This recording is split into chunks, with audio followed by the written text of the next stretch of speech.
लोग तड़प तड़प कर मर जाएंगे, लेकिन अपनी पथरी का ये वाला इलाज नहीं करेंगे जो मैं बताने वाला हूँ। भारत की 50% लोगों को इस समय पथरी है और आगे चलकर किसी को भी पथरी हो सकती है।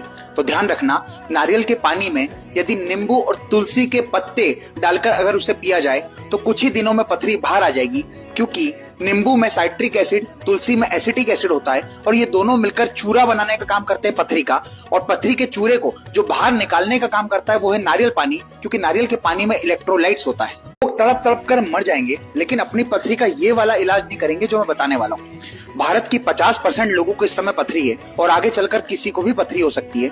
तो ध्यान रखना, नारियल के पानी में यदि नींबू और तुलसी के पत्ते डालकर अगर उसे पिया जाए तो कुछ ही दिनों में पथरी बाहर आ जाएगी, क्योंकि नींबू में साइट्रिक एसिड, तुलसी में एसिटिक एसिड होता है और ये दोनों मिलकर चूरा बनाने का काम करते हैं पथरी का। और पथरी के चूरे को जो बाहर निकालने का काम करता है वो है नारियल पानी, क्योंकि नारियल के पानी में इलेक्ट्रोलाइट्स होता है। लोग तड़प तड़प कर मर जाएंगे, लेकिन अपनी पथरी का ये वाला इलाज नहीं करेंगे जो मैं बताने वाला हूँ।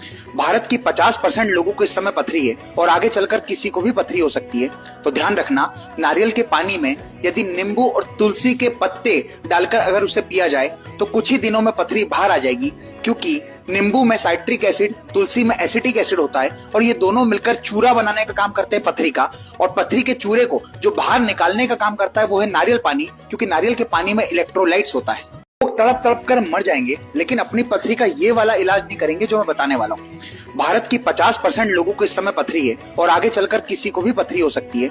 तो ध्यान रखना, नारियल के पानी में यदि नींबू और तुलसी के पत्ते डालकर अगर उसे पिया जाए तो कुछ ही दिनों में पथरी बाहर आ जाएगी, क्योंकि नींबू में साइट्रिक एसिड, तुलसी में एसिटिक एसिड होता है और ये दोनों मिलकर चूरा बनाने का काम करते हैं पथरी का। और पथरी के चूरे को जो बाहर निकालने का काम करता है वो है नारियल पानी, क्योंकि नारियल के पानी में इलेक्ट्रोलाइट्स होता है।